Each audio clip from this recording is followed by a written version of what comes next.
Welcome to the Containment Zone.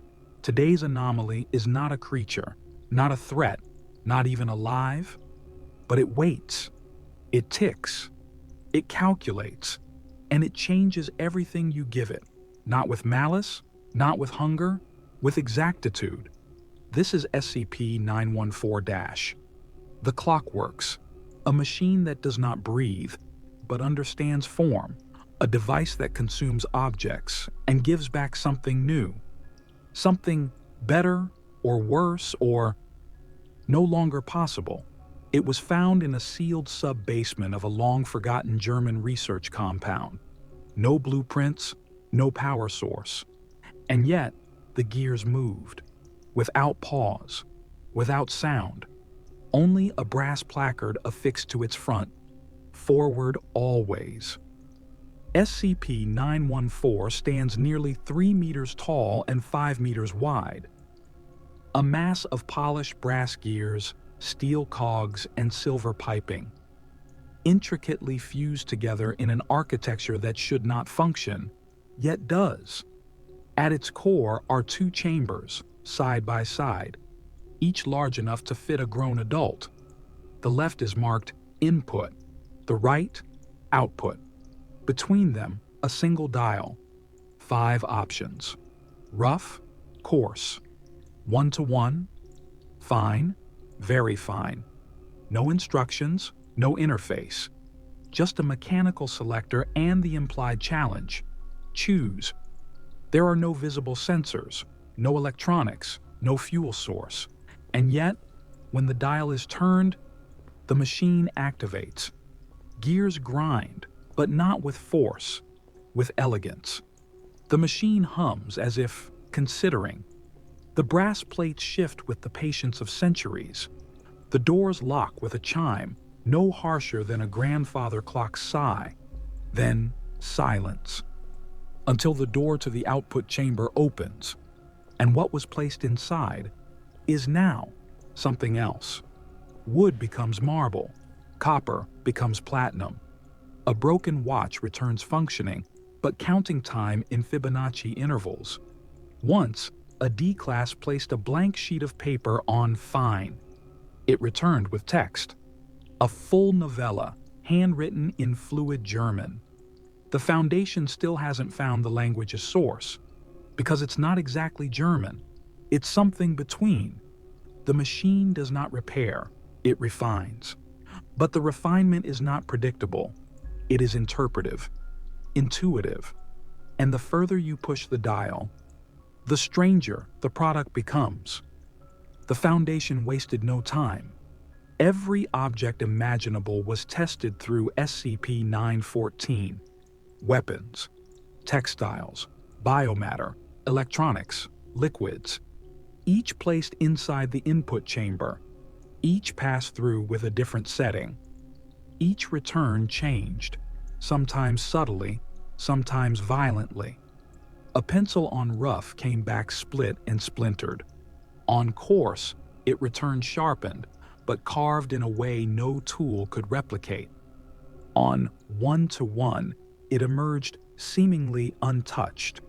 On fine, it was transformed into a compact graphite stylus, capable of writing without friction.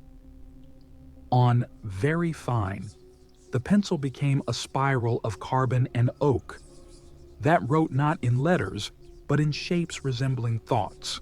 Some items returned improved. Others became warnings. A standard issue combat knife was placed inside on very fine. It reappeared as a smooth obsidian blade that vibrated at a frequency no human ear could detect. The researcher who touched it, briefly, reported intrusive visions of being dissected from the inside. It took 3 days for the nosebleeds to stop. Then came biological testing. Tissue samples were processed on 1-to-1. They returned perfectly preserved, but on fine, the cells began to change, developing additional nuclei, unfamiliar protein chains, and folding in geometries that mirrored fractal snowflakes. Live test subjects were not authorized until someone, did it anyway. The first unauthorized test occurred at 3:17 hours. A single D-class, male, healthy, volunteered in exchange for meal upgrades and a perceived promotion. He stepped into the input chamber. The dial was set to 1:1. 10 seconds later, the output door opened. He emerged, unchanged, vitals steady, coherent speech, but subtle differences were logged. Increased dexterity, faster reaction times, a minor but measurable elevation in cognitive function. No pain, no memory of the transition, just the sense that something had been polished. 2 days later, the subject requested more reading material he had never read before. The second trial was set to fine. The same D-class, the same procedure. This time, he returned slower. Speech slurred. Pupils dilated permanently. When asked to recite his name, he simply whispered, "I feel stretched." His body collapsed 8 hours later. The autopsy found 2 brains fused at the brainstem. One of them was still firing. The third trial, against every recommendation, was set to very fine. Different subject, different outcome. He never came out. When the output door opened, it was empty. No alarms, no energy surge, no biological residue, just silence. Hours later, researchers found writing on the inside wall of the chamber, etched into the metal, from the inside out. "I see everything now. Thank you." There were no fingerprints, just smudges, in the shape of a human face pressed against brass. The test chamber was locked indefinitely. Officially, human testing was banned. Unofficially, the Clockworks had made its message clear. It doesn't kill, it doesn't heal. It understands what you are and offers a version of what you could be. The Foundation is built on 2 doctrines. Understand the anomaly, control the effect, but SCP-914 refused both. It could not be mapped, could not be replicated, could not be coerced, because it didn't behave like a machine. It behaved like a mind, not conscious in the human sense, not sentient, but aware. Each transformation followed an internal logic, not random, not mechanical, but interpretive. The Clockworks did not simply process materials, it judged them. Researchers began to observe patterns. Objects designed with intent returned, altered with refinement in purpose. A child's drawing placed inside emerged as a full-color 3-dimensional hologram. On very fine, rendered with anatomical accuracy, but maintaining the childish innocence of its original proportions.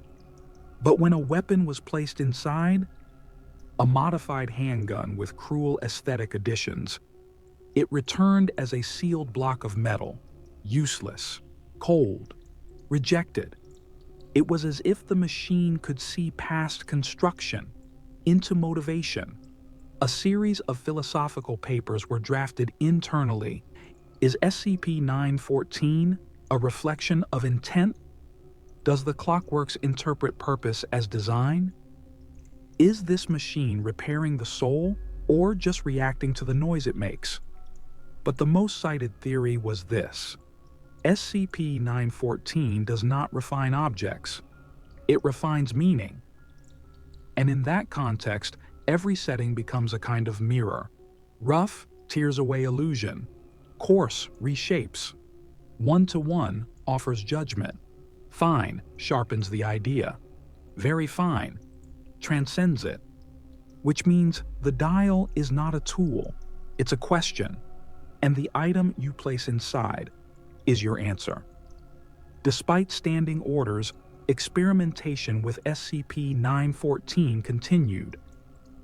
In the shadows of sanctioned research, within corridors unmonitored, and always beneath the hum of gears that never stopped turning, a Foundation scientist, name expunged by internal vote, introduced a copy of the Bible into the chamber. Fine setting.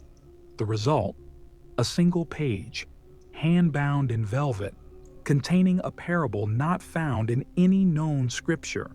It told of a machine that refined prayers into silence. Another staff member placed their wedding ring, intending to have it cleaned. It returned fused to a second band, etched with the word "again." Then came the recording, an audio cassette. Blank, no magnetic imprint, placed inside the machine on very fine. The result was a tone, just one, lasting 12 seconds. When played near animals, it caused extreme calm. When played near certain SCPs, they wept. No one knows why. Then came the final trial. Before the chamber was sealed to all but automated processes, a single question, written on paper: "What are you?" The page was placed inside. Dial turned to "very fine." What came out was a mirror, not reflecting the user, not reflecting the room. It showed a hallway, long, cold, lit with gaslight, lined with 1,000 identical machines. In the reflection, they were all turning, all working, all waiting, and in the center of them, one dial remained untouched. Its needle pointed to a setting not present on any real version of the machine. The text read, "Mercy." No one has dared rebuild it, because that final setting might not change the object. It might change us. SCP-914 does not dream. It does not sleep. It does not learn. And yet, it remembers. With every object you feed it, every request you dare to make, it responds not with transformation, but with interpretation. You cannot lie to it. You cannot trick it, because it does not see what you hold. It sees why you brought it. It is the ultimate listener, not of words, but of intent. And in a world built on control, on suppression, on silent compliance, SCP-914 offers something terrifying in return.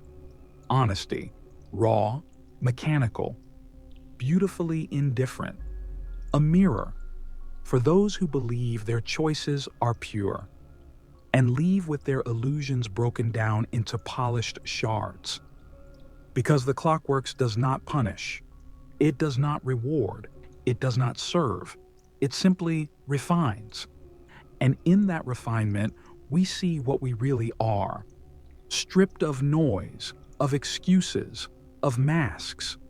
Some walk away with insight, others with nothing, but no one walks away unchanged. Thank you for entering another anomaly in the Containment Zone. And if you ever hear the sound of brass gears turning just beneath your floorboards, don't reach for it, because whatever you bring will return, but never quite as you left it.